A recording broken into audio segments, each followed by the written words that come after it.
अरे ये कमरे का क्या हाल बना रखा है रुचिता। कमरे के फर्श पर फैले सामान को देखकर वसुधा ने पूछा। माँ राघव ने जो हीरे का कंगन दिया था शादी की वर्षगांठ पर नहीं मिल रहा। सारा सामान निकाल कर देख लिया, पता नहीं कहाँ है। मैं बहुत परेशान हो रही हूँ, कहीं खो तो नहीं गया। यही अलमारी में रखा रहता था, बाकी सब चीज़ें हैं, बस वही नहीं है। राघव को बहुत बुरा लगेगा और नुकसान होगा सो अलग। रुचिता ने परेशानी भरे स्वर में कहा। जाएगा कहाँ, घर में ही होगा। तुम ज़्यादा परेशान न हो, कहीं रखकर भूल गई होगी। मिल जाएगा। वसुधा ने रुचिता की परेशानी कम करने के लिए बात टाल दी, लेकिन वह भी सोच में पड़ गई कि रुचिता के कमरे में कभी कोई बाहर वाला नहीं जाता। कोरोना की वजह से आजकल सफाई वाली भी नहीं आ रही, और रुचिता इतनी लापरवाह भी नहीं कि इतनी कीमती चीज़ कहीं रख दे। फिर कंगन जा कहाँ सकता है। यूँ तो वसुधा और रुचिता दोनों सास बहू थी, लेकिन आपस में बंधन बिल्कुल माँ बेटी जैसा था। वसुधा के एक ही बेटा था, राघव, जो आईआईटी से बीटेक करके अब एक बहुराष्ट्रीय कंपनी के सीईओ था। जब राघव 5 साल का था तभी उसके माता पिता का तलाक हो गया था, क्योंकि उसके पिता के अपने ही कार्यालय की एक महिला से संबंध थे। वसुधा ने तब से अकेले ही राघव की परवरिश की। उसने राघव को कभी किसी चीज़ की कमी नहीं होने दी। उसे अच्छे स्कूल में पढ़ाया। राघव पढ़ाई में बहुत होशियार था, सो उसका चयन आईआईटी में हो गया। वही कैंपस प्लेसमेंट में भी हो गया था। अब 15 साल बाद वह सीईओ बन गया है। इसी बीच वसुधा ने उसके लिए रुचिता को पसंद कर 2 साल पहले ही दोनों की शादी करा दी। उसने सोचा बेटी की कमी पूरी हो जाएगी। रुचिता भी वसुधा को माँ की तरह मानती थी। दोनों को देखकर लोग अक्सर उन्हें माँ बेटी समझते थे। शाम को जब राघव अपने दफ्तर से लौटा तो रुचिता ने उससे पूछा कि कहीं उसने वह कंगन कहीं रख तो नहीं दिया, लेकिन राघव ने भी कहा कि कंगन के बारे में कुछ नहीं पता। अब तो रुचिता की सब्र का बांध टूट गया था और वह फूट फूट कर रोने लगी। उसे इस तरह रोता हुआ देखकर राघव ने उसे गले लगाकर कहा, अरे क्यों परेशान हो रही हो, मिल जाएगा, और नहीं मिला तो कोई बात नहीं, तुम पर ऐसे कंगन कुर्बान। चलो रोना बंद करो और अपने हाथ की बढ़िया चाय पिलाओ। रुचिता मुंह धोकर चाय बना तो लाई, लेकिन उसका मन ठीक नहीं था। राघव ने उसे बताया कि उसके ऑफिस के कुछ साथी अगले दिन रात के खाने पर आने वाले हैं। उसने कहा, तुम माँ के साथ मिलकर सारी तैयारी कर लेना। रोज़ तुम्हारे हाथ के बने टिफिन की तारीफ करते हैं, सो मैंने उन्हें घर बुला लिया। तुम्हें कोई तकलीफ तो नहीं होगी? बिल्कुल नहीं, रुचिता ने कहा। तुम्हारे लिए क्या मैं इतना भी नहीं कर सकती? रुचिता को वैसे भी खाना बनाने का बहुत शौक था, और राघव को खाने का। वह रोज़ नई नई रेसिपी बनाकर राघव को खिलाती। वह भी उसके खाने की खूब तारीफ करता। अगले दिन रुचिता ने सारा घर साफ किया और बढ़िया सजावट करके रसोई में जुट गई। जानती थी कि क्योंकि राघव के दफ्तर के साथ आ रहे थे, सो यह उसके मान सम्मान का प्रश्न था। उसने शाम तक बढ़िया स्नैक्स, सूप, मेन कोर्स के लिए दाल मखनी, कढ़ाई पनीर, स्टफ टमाटर और दही भिंडी, मीठे में फ्रूट क्रीम बनाई, और फिर वह खुद तैयार होने चली गई। आखिर उसे भी तो सीईओ की पत्नी जैसा लगना था। अभी वह कपड़ों की अलमारी खोल कर सोच ही रही थी कि क्या पहने, तभी वसुधा ने आकर देखा। सूट या साड़ी मत पहन लेना, कोई राघव की पसंद की ड्रेस निकाल कर पहन लो, उसे अच्छा लगेगा। रुचिता खुश हो गई और फिर जल्दी जल्दी तैयार होने लगी। थोड़ी ही देर में राघव के साथ उसकी मित्र कनिका और उसके 4 दोस्त आ गए। रुचिता ने सभी का स्वागत किया और सबको बैठाकर सूप और स्नैक्स लेने रसोई में चली गई।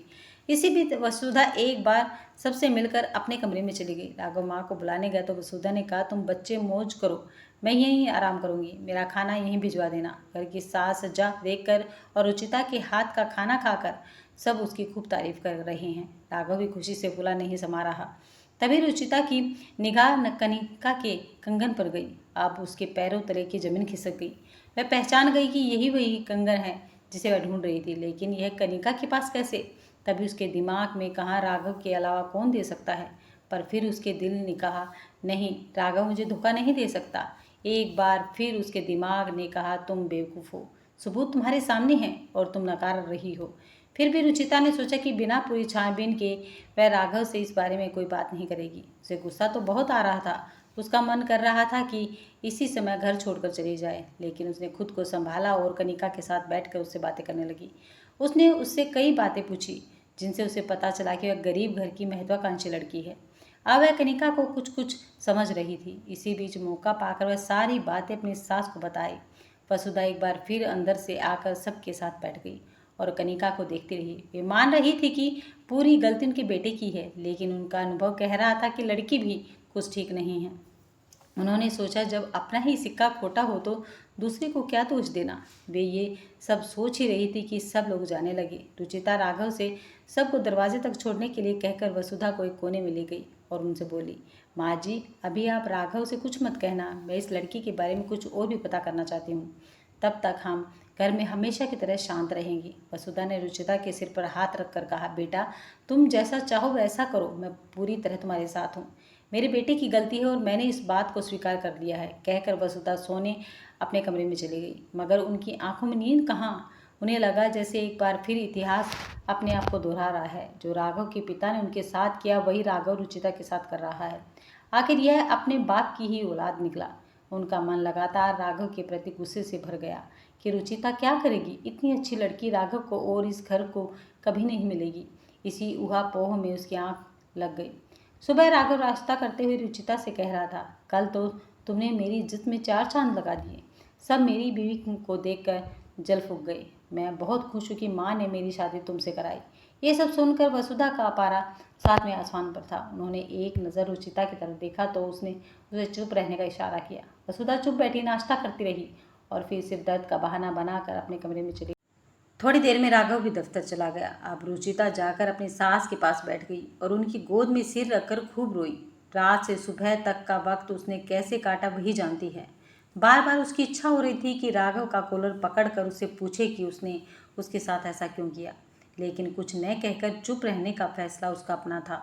वसुधा भी रोती हुई बहू को कोई दिलासा न दे सकी, बस उसके सिर पर प्यार से हाथ फेरती रही और बोली कि बेटा, मैं तेरे साथ हूँ।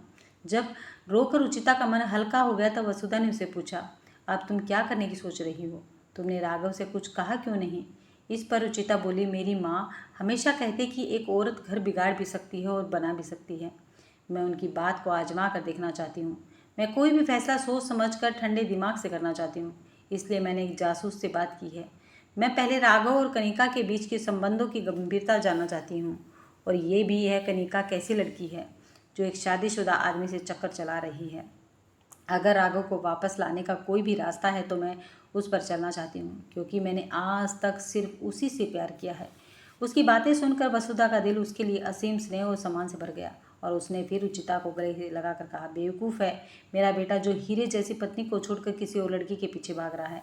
एक बात हमेशा याद रखना, मैंने तुम्हें बहू नहीं बेटी माना है, और मैं हमेशा ठीक उसी तरह तुम्हारा साथ दूंगी जैसे मुसीबत में अपनी बेटी का देती है।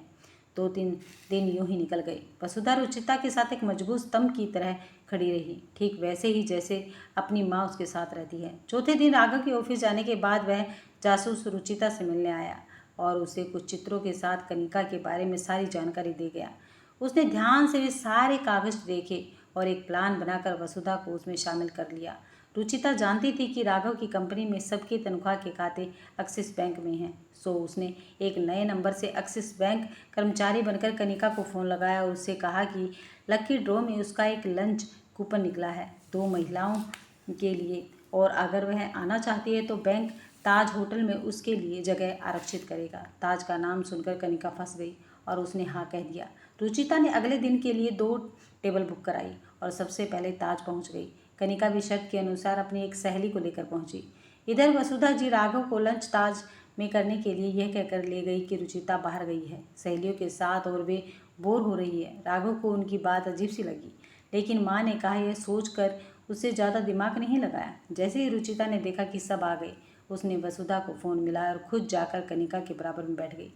उसने वसुधा को पहले ही समझा दिया कि फ़ोन का स्पीकर चलाकर सारी बातें राघव को सुना दे। यूँ अचानक रुचिता को देखकर कनिका बुरी तरह चौंक गई। वह कुछ बोलने को ही थी कि चित्र उनके सामने रख दिए। उन्हें देखकर तो कनिका जड़ हो गई। अब उसने कुछ बोलते नहीं बन रहा था, बड़ी मुश्किल से बस इतना बोली कि ये आपके पास कैसे? रुचिता ने जवाब में कहा कि तुमने मेरे पति को मुझसे छीनने की कोशिश की है। कुछ तो मुझे भी करना ही था, सो मैंने तुम्हारा पूरा कच्चा चिट्ठा निकलवा दिया। यही नहीं, तुम्हारे घर का पता भी। सोच रही हूँ ये सभी तस्वीरें तुम्हारे माता पिता को भेज दूँ, आखिर उन्हें भी तो पता चले शहर में उनकी लड़की कितनी मेहनत कर रही है, कितनी मेहनत से राघव को फंसा कर उनके पैसे से अपने महंगे महंगे शौक पूरे कर रही है। अब तो कनिका की हालत खराब हो गई। उसने लड़खड़ाती जबान से कहा, नहीं ऐसा मत कीजिए, मेरे माता पिता शर्म से मर जाएंगे। मैं नौकरी छोड़ कर दूंगी और आप लोग को कभी अपनी शक्ल नहीं दिखाऊंगी। मैं आपके पति से बिल्कुल प्यार नहीं करती, वह तो मेरे महंगे शौक पूरे कर रहा था इसलिए। इससे ज़्यादा राघव सुन नहीं सका और उठकर उनकी मेज पर आकर खड़ा हो गया। उसकी निगाह उन तस्वीरों पर पड़ी जो उसकी आंखों में गुस्सा और पश्चाताप दोनों साथ दिखाई दिए। उसने देखा रेस्तरां लोगों से भरा हुआ है, तो उसने कनिका को सिर्फ वहां से चले जाने का इशारा किया, लेकिन रुचिता ने हाथ पकड़कर उसे रोक लिया और उसे कहा कि मेरी एक और चीज तुम्हारे पास है। अब रुचिता की निगाह उसके हाथ के कंगन पर थी। कनिका ने जल्दी से वो कंगन उसे वापस किया और वहां से निकल गई। राघव ने कुछ कहना चाहा ही था कि रुचिता ने उससे कहा, आशा करती हूँ तुम्हें समझ आ गया होगा कि कोई जब विश्वासघात करता है तब कैसा लगता है। चलो बाकी बातें घर जाकर करेंगे, सब देख रहे हैं। घर पहुंचे तो वसुधा बेटे पर टूट पड़ी और बोली, तूने मुझे बहू को मुंह दिखाने लायक नहीं छोड़ा। मुझे तुझ पर कितना नाज था, लेकिन तू भी अपने बाप जैसा निकला। बचपन से लेकर आज तक तू अपने बाप से नाराज है, लेकिन तुझ में और उसमें क्या फर्क है। उन्होंने भी अपनी पत्नी और बच्चे के साथ धोखा किया और तूने भी अपनी पत्नी के साथ धोखा किया।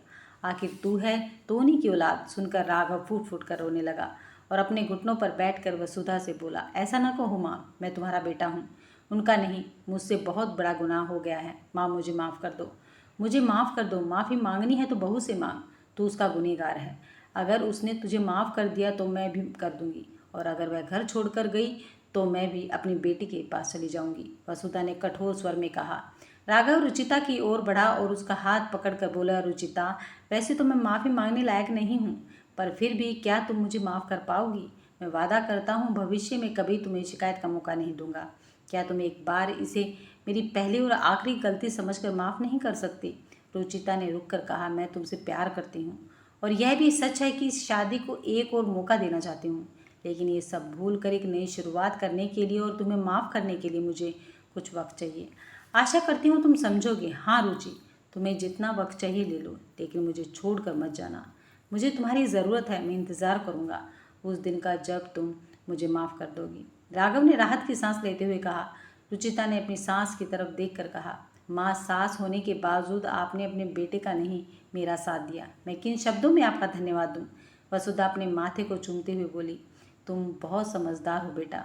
अपनी सूझबूझ से तुमने यह घर टूटने से बचा लिया। मैंने वही किया जो मैं अपनी बेटी के लिए करती। हम अक्सर कहते हैं बहू कभी बेटी नहीं बन सकती, जबकि सच यह है कि अधिकतर सासें ही कभी मां नहीं बन पाती।